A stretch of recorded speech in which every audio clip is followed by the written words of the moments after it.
My husband cheated with my sister for years, so I waited until her wedding day to expose their secret and scatter their plans.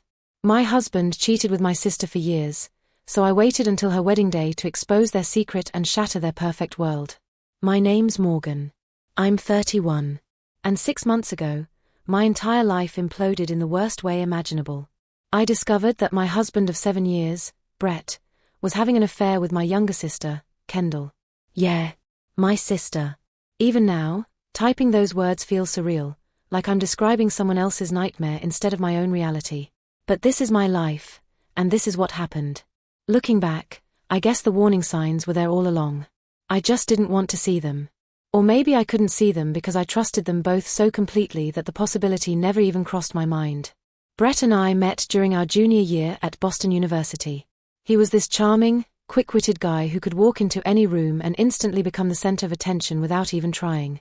We started dating after being paired up for a group project in our communications class, and honestly, it felt like fate. He made me laugh harder than anyone ever had. He remembered little things I told him, like how I preferred my coffee with oat milk instead of regular, or how I couldn't stand the smell of lavender even though everyone else seemed to love it. We got married 3 years after graduation, and for a while, everything felt right.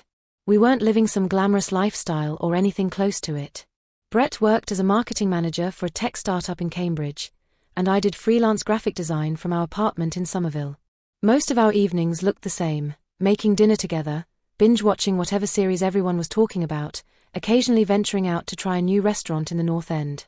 On weekends, we'd hit up the farmers market in Union Square or drive out to Cape Cod if the weather was nice.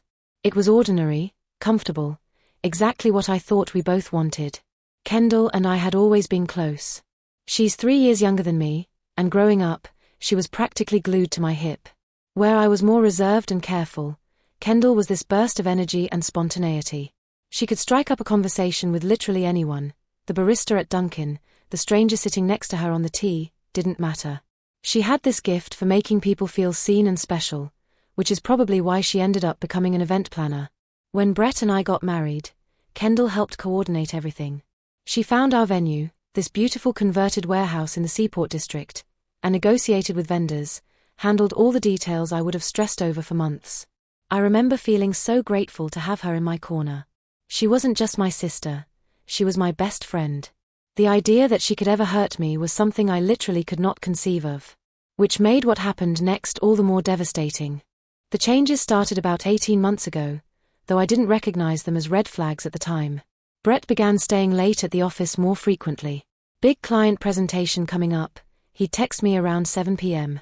Gonna be another hour or two. 1 or 2 hours would turn into 3 or 4. When he finally got home, he'd be exhausted, barely interested in conversation, scrolling through his phone while eating whatever leftovers I'd kept warm for him. I tried to be understanding.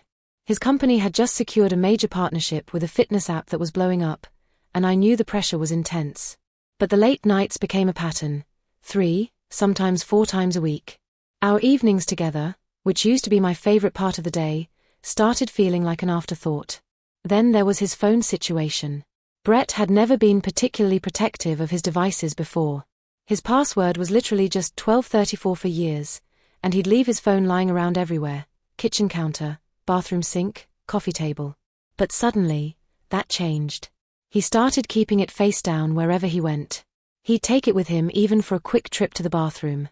Once, when I picked it up to hand it to him because it was ringing, he practically lunged across the room to grab it from me. "Whoa, careful." I laughed, trying to lighten the moment. "What's the deal? You got CIA secrets on there or something?" He forced a smile. "Just don't want the screen to crack. You know how expensive these things are to fix." Right. Because that made total sense. The physical changes were subtle at first but became impossible to ignore. Brett started going to the gym. Not occasionally, religiously. He'd never been particularly into fitness before. Sure, he'd play pickup basketball with his buddies once in a while, but dedicated gym sessions at 6 a.m.? That wasn't him. Suddenly he was talking about his workout splits and his protein intake, buying fancy athletic gear from Lululemon, coming home post-gym with this energized glow I hadn't seen in years. He upgraded his entire wardrobe too. Gone were the rumpled button-downs and khakis he'd worn since college. In their place were fitted designer jeans, expensive sneakers, cologne that probably cost more than our monthly grocery budget. When I mentioned how good he looked, he'd shrug it off. Just trying to take better care of myself. Feel better, work better, you know? I wanted to believe him. God, I wanted to believe him so badly. Kendall became my sounding board during this time. I'd call her after particularly weird interactions with Brett, needing someone to tell me I wasn't losing my mind. He's just been so distant lately, I told her one afternoon while she was between client meetings. Like, physically he's there, but mentally he's a million miles away. Every relationship hits rough patches, Morgie, she said, using her childhood nickname for me. You guys have been together for what, almost 7 years now? Sometimes people just need to shake things up, remember why they fell in love in the first place. Maybe plan a surprise weekend getaway or something. Her advice always sounded so reasonable, so sisterly. She'd reassure me that I was probably reading too much into things, that work stress could make anyone act differently, that Brett loved me and I just needed to be patient. What I didn't know, what I couldn't have known, was that she was feeding me these lines while actively betraying me. While encouraging me to give him space and not be paranoid, she was the one he was running to. She was the reason for the late nights, the phone secrecy, the sudden interest in his appearance. The thought makes me physically sick even now. There was this one particular evening that should have been a huge warning sign. Brett had promised to take me to Myers plus Chang for our anniversary dinner. I'd been looking forward to it all week, even bought a new dress from a boutique in Harvard Square. I'd spent over an hour getting ready, doing my makeup carefully, styling my hair, putting on the perfume he'd bought me for Christmas. At 6:30 p.m., 30 minutes before our reservation, he called. "Babe, I'm so sorry." His voice came through tinny and distant. "Emergency meeting with the client. They're threatening to pull out of the deal. I have to stay."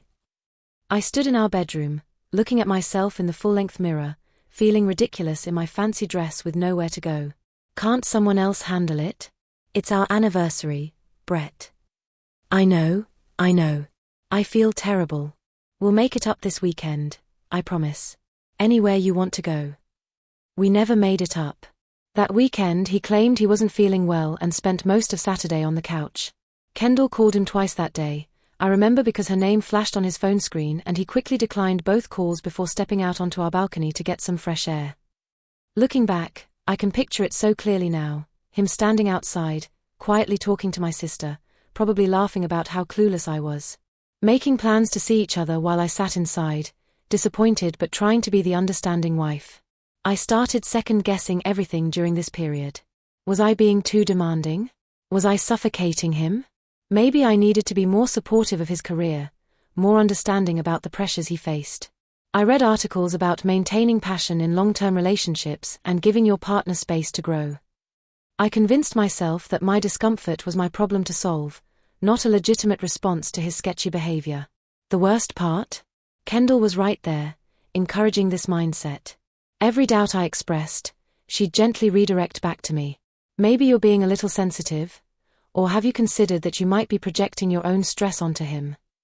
She positioned herself as the voice of reason, the neutral third party just trying to help her sister see clearly. She played me perfectly. The night everything changed started like any other Wednesday. Brett had texted earlier saying he'd be working late, again, so I ordered Thai food from my favorite place on Highland Avenue and settled in for a night of solo Netflix and design work. I was in the middle of tweaking a logo for a new client when I realized I needed my iPad charger, which I thought might be in Brett's messenger bag. He'd left it by the front door, and I unzipped it looking for the charger. Instead, I found his old work phone, the one he'd supposedly turned in when the company upgraded everyone's devices last year.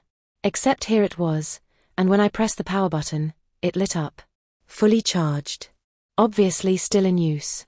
My heart started beating faster. Why would he have a second phone? Why would he tell me he'd returned it? I knew his passcode, or at least, I knew what his passcode used to be. Our wedding date, 0814. I tried it, expecting it not to work, already preparing my explanation for when I'd have to confess to snooping. It unlocked. The phone opened directly to Instagram messages. At the top of the list was a conversation with my sister. My thumb hovered over it for several seconds. Some instinct told me that once I looked, I couldn't unsee whatever was there. This was a threshold, and crossing it would change everything. I clicked. At first glance, the messages seemed innocent enough. Logistical stuff about family gatherings, a few memes, casual conversation. But as I scrolled backward, going deeper into their chat history, the tone shifted. The messages became more frequent, more personal. Inside jokes I didn't understand. Late-night goodnight texts. Compliments that crossed the line from familial into something else entirely. Then I found a photo. It was Kendall, wearing an oversized New England Patriots hoodie I immediately recognized as Brett's. The same one he claimed he'd lost at the gym last month. She was in her apartment, curled up on her couch, smiling at the camera. The caption read, "Borrowed this. Hope you don't miss it too much. Smells like you." His response, "Looks better on you anyway. Wish I was there." I couldn't breathe. The room felt like it was tilting. I kept scrolling, some masochistic need driving me to see more, to understand the full scope of what they'd been doing. What I found was worse than I could have imagined.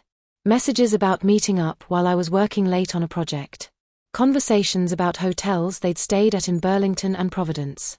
Photos, not explicit, but intimate. Her in his car. Him in her apartment. The two of them at a restaurant I didn't recognize, sitting close, his arm around her shoulders.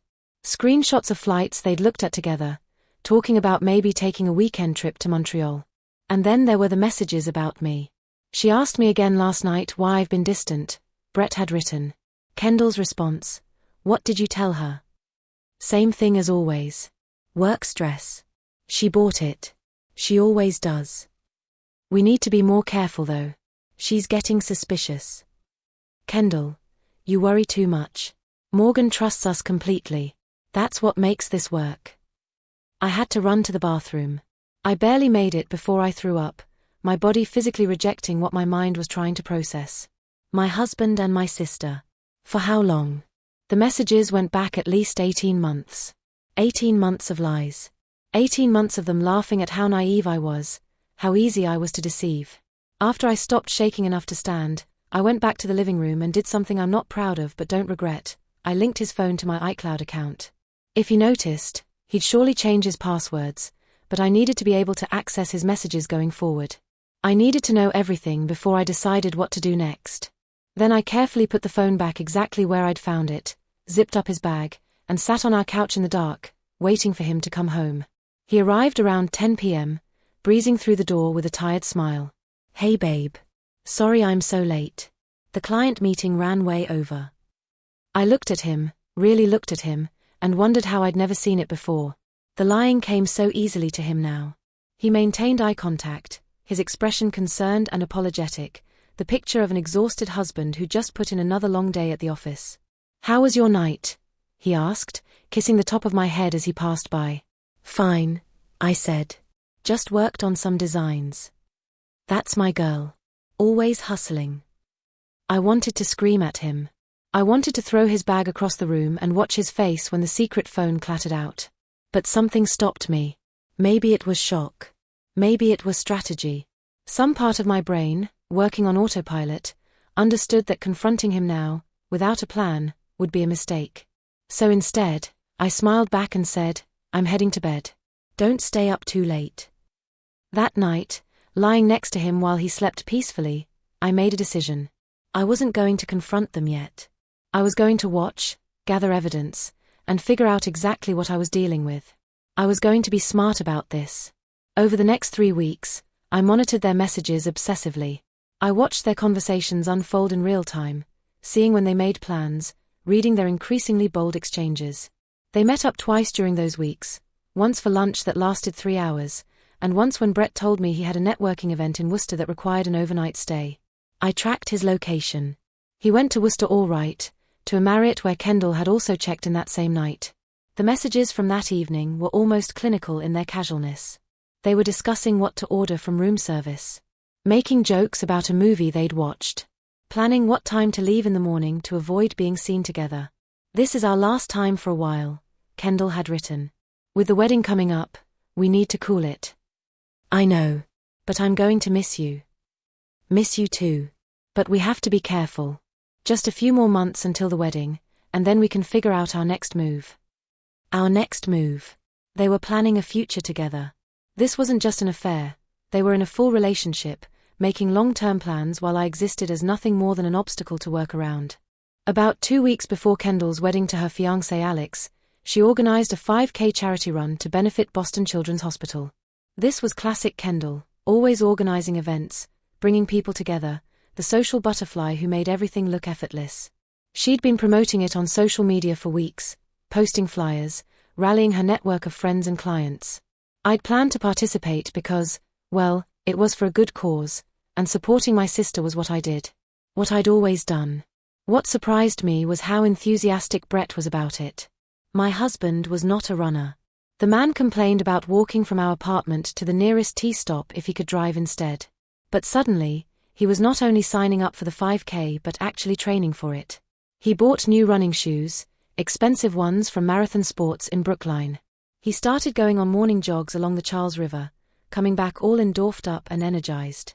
"I think this is really good for us," he'd said over breakfast one morning, scrolling through the event page. "You know, doing something active together as a family. Supporting Kendall." If I didn't know what I knew, I might have thought it was sweet. Instead, it made me want to throw my coffee in his face. The morning of the run was unseasonably warm for October in Boston, the kind of perfect fall day that made the city actually pleasant to be in. The race started and finished at Boston Common, with the route winding through the public garden and along Commonwealth Avenue. When Brett and I arrived around 7:30 a.m., the park was already packed with runners doing stretches, families with strollers, volunteers setting up water stations. Kendall was everywhere at once, clipboard in hand, wearing a bright yellow organizer shirt and looking like she was having the time of her life. She was laughing with volunteers, directing traffic, giving little pep talks to nervous first-time runners. Everyone loved her. How could they not?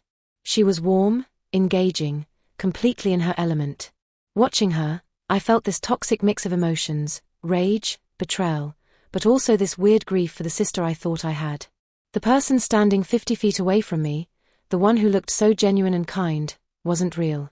She was a performance, a carefully constructed facade hiding someone capable of sleeping with her sister's husband for over a year. Morgan. Brett. She jogged over to us, all smiles and enthusiasm. "I'm so glad you guys made it. Isn't this turnout incredible?" She hugged me tight, and I forced myself not to pull away. I'd become very good at pretending over the past few weeks. "It's amazing, Ken," I said, matching her energy. "You did such a great job putting this together. Couldn't have done it without all you guys supporting me." She turned to Brett, and I watched, really watched, as they exchanged a look. It lasted maybe 2 seconds, but it was there. An entire conversation in a glance. "Thanks for helping set up earlier," she told him. "Wait. Earlier?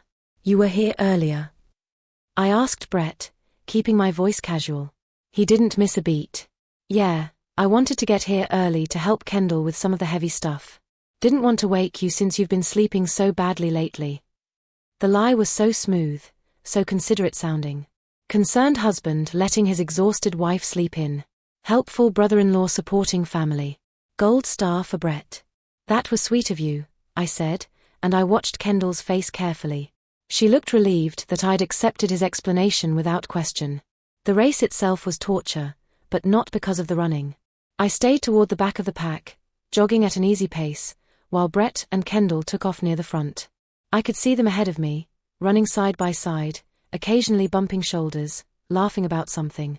To anyone else, they probably looked like close friends or maybe even siblings themselves. That easy familiarity, that comfortable proximity. No one would suspect they were having an affair because who does that? Who has an affair with their sister's husband and then acts so normally about it in public? I watched a woman I didn't recognize actually comment to her friend, "They're so cute together. Are they married?" She was pointing at Brett and Kendall. I wanted to run up to her and scream, "Yes, but not to each other. He's married to me. That's my sister he's screwing behind my back." Instead, I just kept jogging, one foot in front of the other, my heart pounding with fury rather than exertion. At one point, maybe halfway through the race, I saw Kendall stumble slightly on an uneven patch of pavement. Brett's hand immediately went to her elbow, steadying her, and she looked up at him with this grateful, affectionate smile. His hand lingered on her arm for several seconds longer than necessary. After the race, There was a little award ceremony where Kendall gave a speech about the importance of community support and thanked everyone for participating. She looked beautiful up there, sun-flushed and happy, the picture of altruistic young woman making a difference. "I just want to thank my incredible family," she said into the microphone, her eyes finding mine in the crowd. "Especially my sister Morgan, who's always supported me in everything I do. I honestly don't know what I'd do without you." People around me made those oh sounds. Someone patted my shoulder. "You must be so proud of her." I smiled and nodded, dying inside. Brett was standing off to the side, looking at Kendall like she'd just cured cancer. The pride on his face was unmistakable. He was in love with her. This wasn't just sex or a fling. He looked at my sister the way he used to look at me, back before everything got complicated, before whatever this had become. After the ceremony, while everyone was gathering for group photos and hanging around the refreshment tables, I excused myself to use the bathroom. Really, I just needed a minute away from both of them before I lost it completely. I found a quiet corner near the frog pond and pulled out my phone. As had become my habit, I checked their linked messages. Sure enough, there was a conversation from that very morning, sent before Brett had even left our apartment.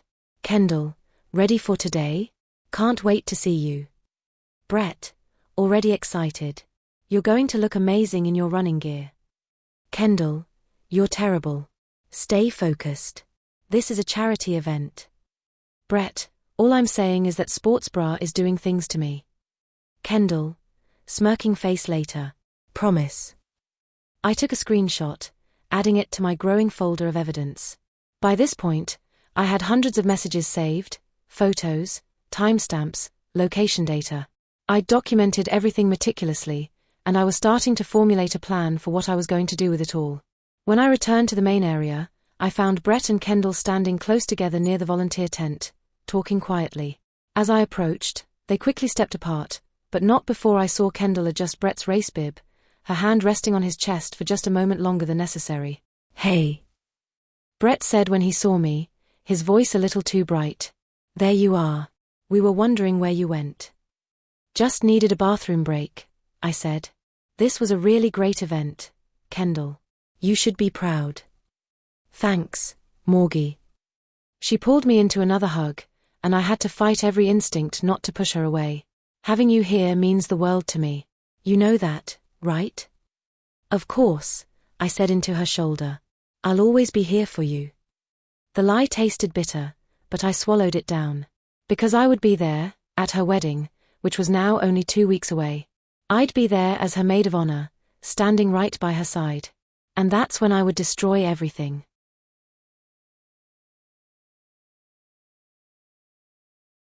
Kendall's wedding to Alex took place at the Elm Bank Reservation in Wellesley, this gorgeous property with rolling lawns, flower gardens, and a historic mansion that looked like something out of a Jane Austen novel. She'd spent nearly a year planning every detail, and as a professional event planner, her standards were impossibly high. Everything had to be perfect: the ivory linens, the garden roses flown in from Portland, the string quartet that would play during the ceremony, the signature cocktails named after her and Alex. The venue could accommodate 300 guests, and she'd invited every single person she'd ever made contact with, it seemed. Family, obviously. Friends from high school and college. Current clients, former clients, vendors she'd worked with. Alex's extended family had flown in from Colorado, Texas, and even one aunt from Ireland. This was going to be the event of the season, the kind of wedding people would talk about for years. Which made it the perfect setting for what I had planned. In the days leading up to the wedding, I'd gone back and forth on my approach about 1,000 times. Should I confront them privately beforehand? Should I tell Alex what was happening and let him make the call? Should I just file for divorce quietly and cut them both out of my life without the drama? But every time I leaned toward taking the high road, I'd remember something. A specific message where they laughed about how clueless Alex and I were. The photos of them together at that hotel in Worcester. Kendall's hand on Brett's chest at the charity run. The way they'd made me doubt my own sanity for months while they carried on behind my back. No. They didn't get to have their perfect day. They didn't get to stand up there and make vows about love and loyalty and commitment while knowing what they'd done. What they were still doing. I'd carefully compiled everything I needed, screenshots, photos, timestamps, and put together a file on my phone. My plan was simple. I'd give my maid of honor speech, and during that speech, I'd tell everyone the truth. Not with hysterics or screaming. Calmly, methodically, with evidence to back up every single claim.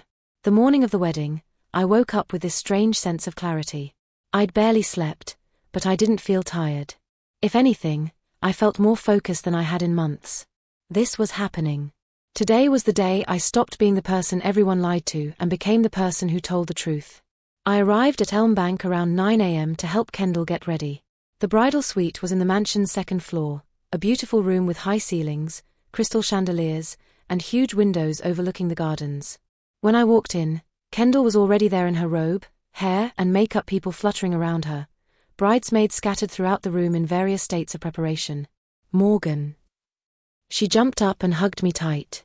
Oh my God, I'm so nervous. Is this normal? Should I be this nervous? It's completely normal, I assured her, even though looking at her face, all I could think about were those messages. You look beautiful already, and you haven't even put the dress on yet. The next few hours were a blur of activity. Helping Kendall into her Vera Wang gown, a stunning ivory dress with delicate lace sleeves and a cathedral train. Adjusting her veil. Taking endless photos. Listening to her talk about how excited she was to marry Alex, how she couldn't wait to start their life together. At one point, when it was just the two of us in the room, she grabbed my hands and her eyes got teary. I just need to tell you something, she said, and my heart actually stopped for a second. Was she about to confess? You've been the best sister anyone could ask for. Through everything. I know I don't say it enough, but I love you so much. I stared at her, this woman who looked exactly like the sister I'd grown up with, and I couldn't find anything genuine in her expression. This was performance. All of it. She'd become so good at lying that she could look me in the eye, hold my hands, and tell me she loved me without even flinching. I love you too, I said, because what else could I say? Brett arrived about an hour before the ceremony, looking sharp in his charcoal grey suit. When he saw me, he smiled and pulled me aside. Hey, you look gorgeous. That color is perfect on you. He was talking about my burgundy bridesmaid dress. Thanks, I said, studying his face. He looked genuinely happy, excited even. Was he thinking about Kendall? About seeing her in her wedding dress? Or was he just that good at compartmentalizing? I watched him throughout the pre-ceremony chaos, noticing how his eyes followed Kendall whenever she was in view. How he found excuses to be near her, helping adjust decorations, offering to grab things people needed. At one point, I caught him texting someone, and I knew without checking that it was her. Sure enough, when I looked at their linked messages later. Brett, you look incredible. I can see you from here. Kendall, stop. You're going to make me cry and ruin my makeup. Brett, can't help it. Wish I was the one waiting for you at that altar. I screenshot it and added it to my collection. The ceremony itself was objectively beautiful. The late afternoon sun cast everything in golden light. The string quartet played Pachelbel's canon as the wedding party walked down the aisle. Alex stood at the altar looking nervous and excited, occasionally wiping his eyes. He was a good guy, software engineer, nice family, treated Kendall like she hung the moon. He didn't deserve any of this. When Kendall appeared at the end of the aisle, there was this collective gasp from the guests. She did look stunning. Her dress, the veil, the bouquet of white roses and dusty pink ranunculus. Our father walked her down the aisle, looking proud and a little teary. I stood at the altar as maid of honor, holding Kendall's bouquet when she handed it to me, watching Alex take her hands. The officiant began the ceremony, talking about love and commitment and the sacred bond of marriage. I felt Brett's eyes on me from where he sat in the third row, probably wondering if I was crying. I wasn't. When the officiant said, "If anyone here knows of any reason why these two should not be wed, speak now or forever hold your peace," I felt this insane urge to actually say something. But I didn't. I had a better plan. They exchanged vows, cried during them like people do, and kissed when the officiant pronounced them husband and wife. The guests erupted in applause as they walked back down the aisle together, all smiles and waves. The reception was held in a huge white tent on the lawn, with round tables, more roses than I'd ever seen in one place, and lighting that made everything look like a fairy tale. There was a cocktail hour first, where I mostly stayed near the bar, nursing a glass of wine and mentally rehearsing what I was going to say. Kendall kept pulling me into photos, introducing me to people as my amazing sister and maid of honor, hugging me tight. Brett stayed close to our family table, making small talk with my parents, playing the role of devoted husband perfectly. Finally, after dinner was served, a choice of filet mignon or Chilean sea bass, the speeches began. Alex's best man went first, telling funny stories about their college days at MIT. A couple of Kendall's friends shared sweet memories. Everyone laughed in the right places, dabbed at tears during the emotional parts. Then it was my turn. I stood up, glass in hand, and the room fell quiet. 300 people, all looking at me expectantly, waiting for the heartfelt sister speech that would make everyone cry happy tears. I took a deep breath and began. I want to start, I said, my voice steady and clear through the microphone, by thanking everyone for being here today to celebrate Kendall and Alex. This is truly a beautiful wedding, and Kendall, being the incredible event planner she is, has thought of every detail. There were murmurs of agreement, a few people clapping lightly. Kendall beamed at me from the head table, her hand in Alex's. Brett was watching from our family table, looking proud. As Kendall's older sister, I continued, I've had the privilege of watching her grow into the woman she is today. We've been through so much together: childhood adventures, teenage drama, navigating adulthood. She's always been my best friend, the person I could trust with anything. Kendall's eyes were getting misty. She mouthed "I love you" at me. Which is why, I said, my tone shifting slightly, what I discovered a few months ago was so particularly devastating. I saw Brett sit up straighter in his peripheral vision. Kendall's smile faltered just a bit. See, the thing about trust is that once it's broken, you can't really get it back. And when the people who break it are the two people you trusted most in the world. I paused, pulling out my phone. Well, that's a special kind of betrayal. The room had gone very quiet. People were starting to sense that something was off. For the past 18 months, I said clearly, my sister Kendall and my husband Brett have been having an affair. The reaction was immediate: gasps, shocked whispers, people turning to look at each other in confusion. At the head table, the color drained from Kendall's face. Brett had gone completely still at our family table, frozen like a deer in headlights. I know what you're all thinking, I continued over the growing noise. That's a serious accusation. She wouldn't make that up. And you're right, I wouldn't. Which is why I have proof. I held up my phone, pulling up the screenshots I'd so carefully organized.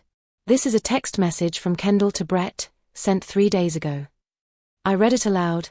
Can't wait until this wedding is over and we can stop pretending. I hate seeing you with her. More gasps. People were pulling out their phones, some recording, others texting frantically. I watched my mother's face go pale as she processed what I was saying. And this one, I continued, swiping to another screenshot, is from Brett to Kendall, sent last month. Spent all day at that hotel in Worcester thinking about you. Next time we'll stay longer. Morgan suspects nothing. Kendall stood up abruptly, nearly knocking over her chair. Morgan, stop. Please. This isn't, you don't understand. What don't I understand? I asked, my voice still calm. Help me understand how you slept with my husband for over a year. Help me understand how you consoled me when I came to you worried about our marriage, all while you were the reason it was falling apart. Alex had stood up too, his face cycling through shock, confusion, and dawning horror. He grabbed my phone when I offered it, scrolling through the messages himself. I watched him read, his hand shaking, his expression crumbling. Brett finally found his voice. Morgan, we need to talk about this privately. This isn't private.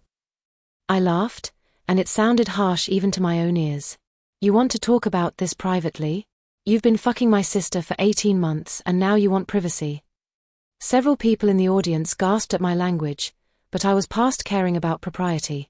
Do you want to hear more? I asked the room. Because I have plenty. Messages about hotels they stayed at. Photos of them together while telling me they were somewhere else. Plans for their future together once they figured out how to get rid of the obstacles.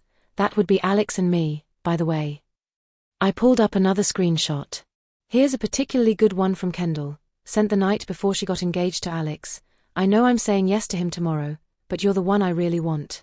We just need more time to figure this out. Alex made a sound, something between a gasp and a sob. He dropped my phone on the table and turned to Kendall, his face twisted with betrayal. Is this true? Tell me this isn't true. Kendall was crying now, mascara running down her face. Alex, I can explain. Explain what? He shouted, loud enough that people in the back of the tent could hear. Explain how you've been cheating on me with your sister's husband? While planning our wedding. While telling me you loved me. My father stood up, his face red. What the hell is going on here? What's going on, I said into the microphone, is that your daughters and son-in-law have been lying to everyone for over a year. And I decided that today, on Kendall's perfect wedding day, was the right time to make sure everyone knew the truth. Brett finally moved, pushing back from the table and trying to approach me. Morgan, please. Let's go somewhere and talk. You're making a scene. I'm making a scene. I stared at him. I'm making a scene? You had an affair with my sister and I'm the problem. My cousin Jordan, thank God for Jordan, stepped between Brett and me. Dude, back off. You've done enough. Brett looked around the room, seeming to finally register that 300 people were staring at him with expressions ranging from shock to disgust to fascination. His parents were at a table near the front, his mother's hand over her mouth, his father looking like he wanted to disappear. Kendall's friends, her bridesmaids who'd been giggling and taking selfies an hour ago, were all staring at her with these looks of betrayal on their faces. One of them, Maya, actually said loud enough for people to hear, "Oh my God, I defended you when people said you were acting weird." I have one more thing to show, I said, pulling up a final screenshot. This is from Brett, sent 2 weeks ago when I told him I wanted to plan a trip to celebrate our anniversary. He said he couldn't get time off work. Want to know where he actually was that weekend? I turned the phone to show a photo of Brett and Kendall at a bed and breakfast in Vermont. They were on a porch swing together, her head on his shoulder, both of them smiling at the camera. It was dated the exact weekend he'd claimed to be too busy. You went to our spot, I said quietly, though the microphone picked it up. That's where Brett proposed to me. You took her to the place where we got engaged. Even some of the people who'd been watching with morbid fascination looked uncomfortable now. That detail, the deliberate cruelty of it, seemed to shift the room's energy. This wasn't just an affair. This was calculated, prolonged betrayal. Alex had sat back down, head in his hands. His best man, Trevor, put a hand on his shoulder. His mother was crying. His father looked murderous, staring daggers at Kendall. I think we're done here, I said, setting the microphone down. Congratulations on your marriage, Kendall. I hope it lasts longer than the next hour. I walked out of that tent with my head high, even though my hands were shaking and my heart was racing so fast I thought I might pass out. Behind me, chaos erupted, shouting, crying, the sound of chairs scraping as people stood up. Someone, I think it was Alex's mother, screamed something about getting their money back. Jordan caught up with me in the parking lot. Holy shit, Morgan. That was intense. I know. My voice was shaking now that the adrenaline was starting to fade. Was it too much? Did I go too far? Too far. Jordan looked at me like I was crazy. They've been screwing around behind your back for over a year. At your wedding venue. No, you didn't go too far. If anything, you showed more restraint than I would have. My phone started buzzing, texts and calls from family members, friends, people I hadn't talked to in years. I silenced it and looked back at the tent. I could see people streaming out, some crying, some angry, some just looking shell-shocked. Brett emerged, scanning the parking lot. When he spotted me, he started walking over, but Jordan stepped in front of me. Absolutely not, man. Stay away from her. I need to talk to my wife, Brett said, and God, the audacity of calling me that now. Your soon-to-be ex-wife, I corrected. And no, you really don't. Everything you needed to say, you said in those text messages. Morgan, please. You don't understand. What don't I understand? I demanded. Explain it to me. Make me understand how you fell in love with my sister while married to me. How you lied to my face for 18 months. How you went to Vermont, to the place where you proposed to me, with her. He didn't have an answer. He just stood there, mouth opening and closing, looking pathetic. That's what I thought, I said. I'll have divorce papers drawn up by the end of the week. Don't bother coming home. I'm changing the locks tonight. I got in my car, a beat-up Honda Civic I'd been driving since college, and drove away, leaving the disaster behind me. In my rearview mirror, I could see Brett standing in the parking lot, watching me go. I didn't go home. I couldn't face our apartment yet, all the memories and reminders. Instead, I drove to Cambridge and checked into a hotel near Harvard Square. A nice one, the kind Brett and I could never afford for our own trips. I ordered room service, a burger, fries, and the most expensive bottle of wine on the menu, and finally let myself fall apart. I cried. God, I cried for hours. For my marriage. For my sister. For the family that would never be the same. For the future I'd imagined that was now completely destroyed. But somewhere in all that grief, there was also this strange sense of relief. The truth was out. I didn't have to pretend anymore, didn't have to smile through family dinners or make excuses for Brett's behavior. Everyone knew exactly who they were now. My phone kept buzzing with messages. Most of them were supportive, friends saying they had my back, cousins offering places to stay, even a few acquaintances saying they'd never liked Brett anyway. But there were also messages from my mother, begging me to call her. Messages from Kendall that I deleted without reading. One from Brett's mother, apologizing profusely for her son's behavior. Nothing from Brett himself, which somehow felt appropriate. I fell asleep around 2 a.m., exhausted and emotionally drained, still in my bridesmaid dress because I couldn't muster the energy to change. The aftermath of the wedding explosion was swift and brutal, like watching dominoes fall in real time. Jordan called me the next morning to fill me in on everything that happened after I left. Apparently, Alex had completely lost it once he'd processed what I'd revealed. He'd confronted Kendall in front of everyone, demanding to know how long it had been going on, if she'd ever actually loved him, if she'd been with Brett on their engagement trip to Napa Valley. When Kendall couldn't give him straight answers, just kept crying and saying I'm sorry over and over, he'd stood up, told her she disgusted him, and walked out. His entire family had followed, not saying a single word to anyone on Kendall's side. They'd apparently prepaid for almost everything, the venue, the catering, the photographer, and according to Jordan, Alex's father was already talking to lawyers about whether they could sue for fraud or emotional distress or something. The wedding guests had dispersed quickly after that, the beautiful reception devolving into uncomfortable clusters of people whispering and staring. Brett had tried to talk to several family members, but most had given him the cold shoulder.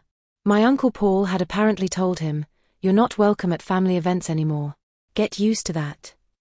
Kendall had ended up locked in the bridal suite, refusing to come out. The wedding coordinator had to eventually call the venue manager to negotiate an exit because photographers and the next day's event setup needed access. The first thing I did when I woke up in that hotel room was call a divorce lawyer. I'd done my research weeks ago, and I met with Jennifer Hartwell, a shark of an attorney with an office in downtown Crossing, that Monday morning. She took one look at my evidence folder and smiled. "This is the most well-documented case I've seen in years," she said, scrolling through my screenshots. "Massachusetts is a no-fault divorce state, but this level of evidence is going to make negotiations very, very favorable for you."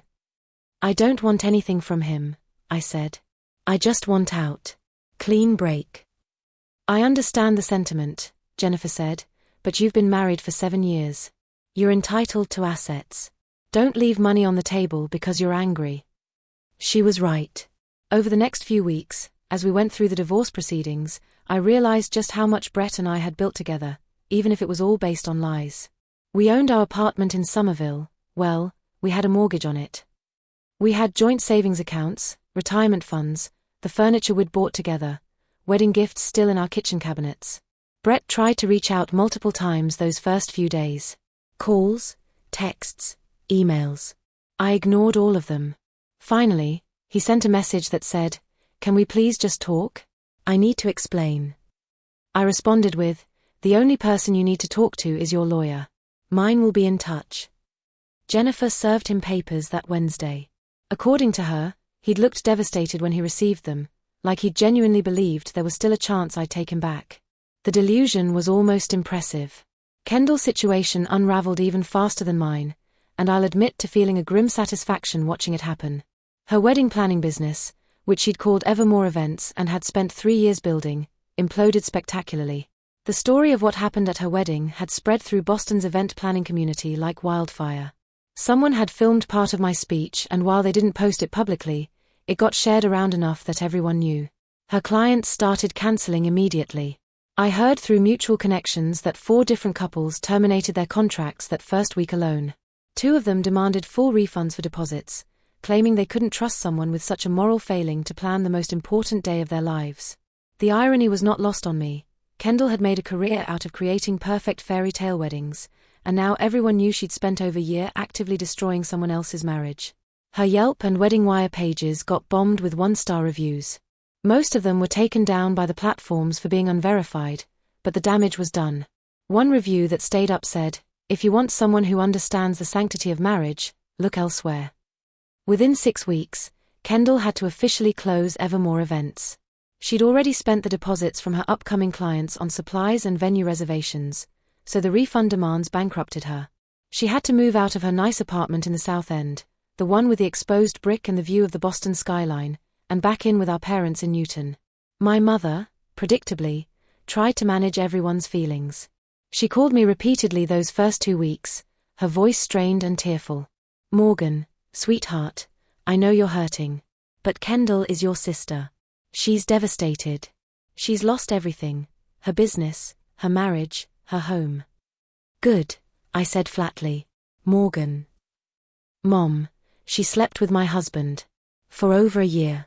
She comforted me when I cried about feeling distant from Brett while she was the reason he was distant. She helped plan our anniversary dinner while texting him about meeting up at hotels. I don't care if she's devastated." My mother made this wounded sound.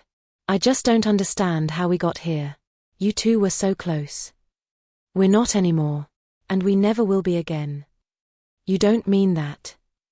"I absolutely do.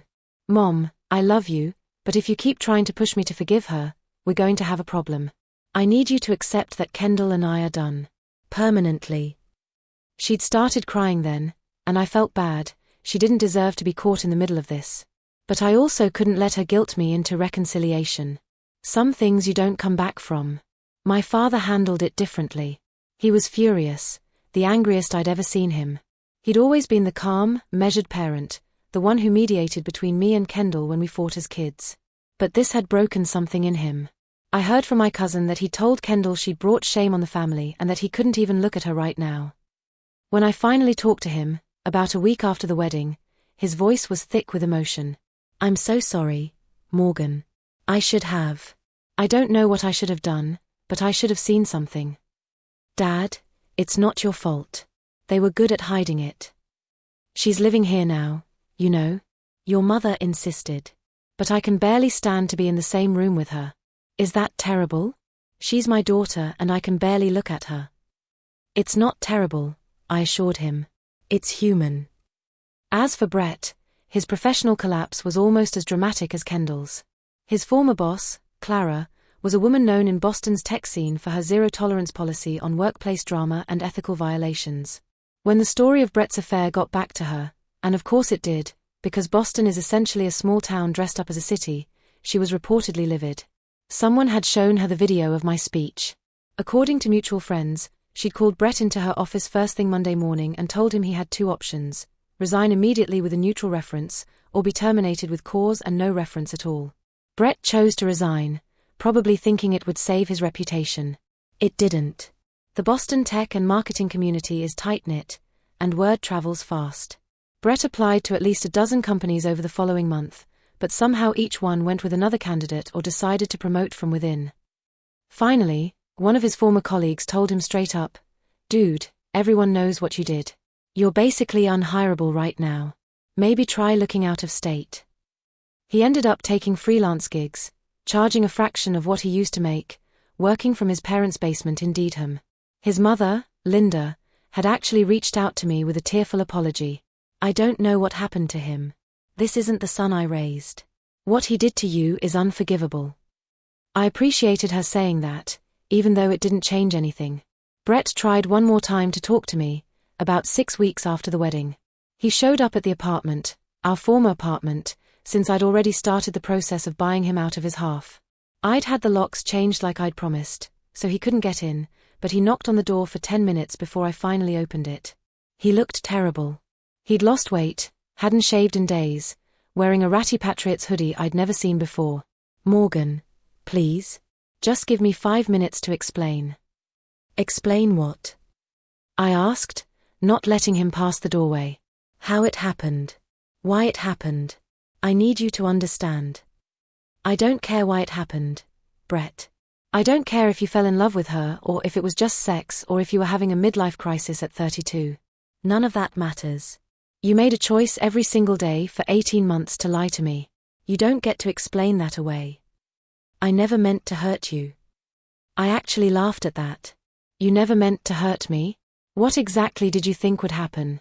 Did you think I'd just never find out? Or did you think I'd find out and be fine with it? He didn't have an answer for that. Here's what's going to happen, I said. You're going to sign the divorce papers. You're going to agree to Jennifer's terms, which are very generous considering I could take you for way more. And then you're going to get out of my life completely. No more calls, no more texts, no more showing up at my home. Are we clear? He nodded, looking defeated. For what it's worth, I really am sorry. And I do still love you. You don't get to say that to me anymore, I said, and closed the door in his face. That was 6 months ago. And honestly, I'm doing okay. Better than okay, actually. The divorce was finalized 3 months ago. Brett signed everything Jennifer put in front of him. I think he was too ashamed to fight me on anything. I got the apartment, most of our savings, and a clean break. He moved to Portland, Maine, not Oregon, about 2 months ago, apparently trying to start over somewhere people didn't know his story. I heard through the grapevine that he's working for a small marketing firm there, making probably half what he used to.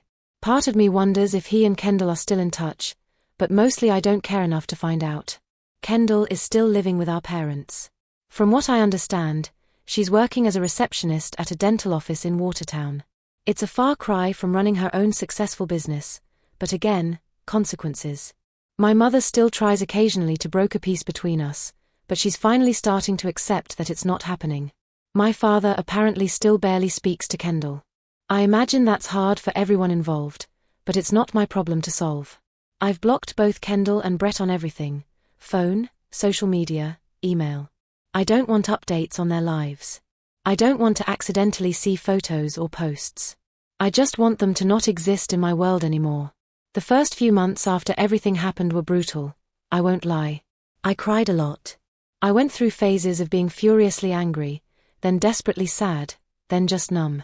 I'd walk through the apartment, and why apartment now, and see reminders of Brett everywhere. The coffee maker we'd picked out together at Target. The bookshelf he'd built. The couch where we'd spent hundreds of nights watching TV. Eventually, I started redecorating. Got rid of furniture that felt too connected to him. Painted the walls a soft sage green he would have hated. Bought new sheets, new dishes, new everything. Made the space entirely mine. It was cathartic, creating a home that had no traces of him in it. Work became my refuge. I threw myself into my design projects, took on more clients than I probably should have, worked late nights perfecting logos and brand identities. My boss noticed and offered me a promotion to creative director. I accepted immediately. The raise meant I could afford the apartment on my own without worry, and the responsibility gave me something to focus on besides my imploded personal life. Therapy helped too. I wasn't sure about it at first, felt a little too self-help book, you know? But my therapist, Dr. Rachel Chen, has been incredible. She's helped me work through the guilt I felt, because yes, even though I was the one betrayed, I somehow felt guilty. The anger, the grief for the future I'd planned that would never happen. You're not just grieving the loss of your marriage, Dr. Chen told me during one session. You're grieving the loss of 2 relationships, your husband and your sister. That's a lot to process. She was right. Losing Brett hurt, obviously. But losing Kendall, my best friend since childhood, the person I'd shared everything with, that hurt even more in some ways. But I've learned that it's okay to set boundaries, even with family. Especially with family. It's okay to say what you did was unforgivable and mean it. I don't owe anyone reconciliation just because we share DNA. The most unexpected thing that came out of all this? Alex and I are dating. I know. It sounds like a weird rebound situation or some revenge plot against our exes. But it's not like that. It started innocently enough. We'd text occasionally after the wedding, checking in, commiserating about the legal nightmares of divorcing people who'd betrayed us. Those texts turned into coffee meetups where we'd sit for hours talking about everything and nothing. Alex is different from Brett in almost every way. Where Brett was charming but shallow, Alex is quietly thoughtful. Where Brett needed constant validation, Alex is comfortable with himself. Where Brett lied constantly, Alex is almost painfully honest. Our first official date was about 3 months after the wedding. We went to a Thai restaurant in Austin, sat in a corner booth, and talked until the staff was clearly waiting for us to leave so they could close. We talked about our favorite movies, his, The Shawshank Redemption, mine, When Harry Met Sally, about the dumbest mistakes we'd made in our 20s, about what we wanted for our futures. Is this weird? I asked at one point. Us, doing this? Probably, he admitted. But also, I don't know. It feels right? You're the only person who really understands what the last few months have been like. He was right. We had this shared experience of betrayal that bonded us in a way that was both sad and healing. We didn't have to explain our trust issues or why we flinched at certain things. We just got it. We're taking things slow. Neither of us is in a rush to jump into anything serious after what we've been through. But spending time with Alex makes me feel hopeful in a way I haven't felt in over a year. He makes me laugh. He listens when I talk. He doesn't play games or hide things. After Brett's constant lying, Alex's straightforward honesty is like breathing fresh air. Last month, we took a trip to Acadia National Park in Maine, nowhere near Portland. We checked. We hiked, watched the sunrise from Cadillac Mountain, ate lobster rolls at every restaurant we could find, and just enjoyed being together without the weight of Boston and all its memories crushing us. Sitting on a rock overlooking the ocean, Alex turned to me and said, "Thank you for giving me a chance. I know we both came into this pretty broken." "We're not broken," I corrected. "We're healing. There's a difference." And I meant it. Yes, what happened to me was awful. Yes, I have trust issues I'm working through. Yes, there are days when I still get angry about everything I lost. But I'm not broken. I'm stronger than I was before all this happened. I know what I deserve now. I know what real love should look like, and it's not lies and betrayal and secret phone calls. My life looks completely different than it did a year ago, and honestly, I think it's better. I have an apartment I love, a job I'm thriving in, a relationship built on actual trust and respect, and a clear understanding of my own worth. I've reconnected with friends I'd let slide during my marriage. I've started taking painting classes on weekends. I'm planning a trip to Ireland next spring, something I've wanted to do since college but never made time for. To anyone reading this who's going through something similar, whether it's infidelity, betrayal by family, or just feeling stuck in a situation that's destroying you, I just want to say this: you're stronger than you think. It's going to hurt like hell. You're going to have days where getting out of bed feels impossible. You're going to question everything about yourself and wonder what you could have done differently. But here's the truth: it's not your fault. You didn't make them cheat. You didn't make them lie. Those were their choices, and they have to live with the consequences. You get to choose how you move forward. You get to decide who deserves space in your life. You get to set boundaries and enforce them, even if people tell you you're being too harsh or unforgiving. Your healing is yours to control. And eventually, maybe not today, maybe not next month, but eventually, you'll wake up and realize you're okay. More than okay. You'll realize you've built something new and better from the wreckage of what you lost. That's where I am now. 6 months out from the worst day of my life, and I'm genuinely happy. Not pretending, not forcing it, actually happy. I don't know what the future holds. Maybe Alex and I will work out long term, maybe we won't. Maybe I'll eventually reach a point where I can be in the same room as Kendall without wanting to leave, maybe I won't.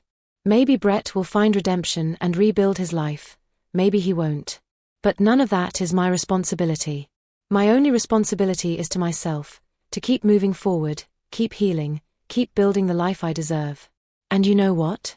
I'm doing exactly that.